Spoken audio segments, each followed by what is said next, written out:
बिस्मिल्लाहिर्रहमानिर्रहीम।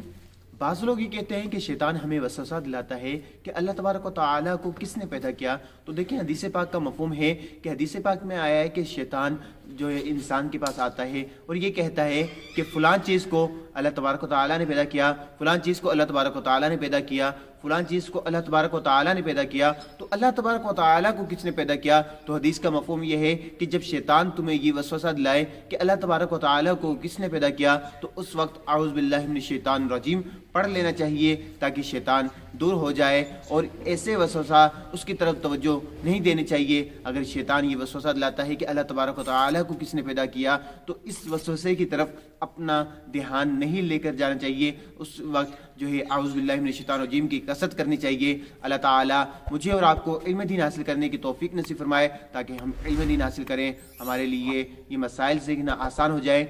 आमीन बिजाहि नबील आमीन सल्लल्लाहु अलैहि व आलिहि वसल्लम।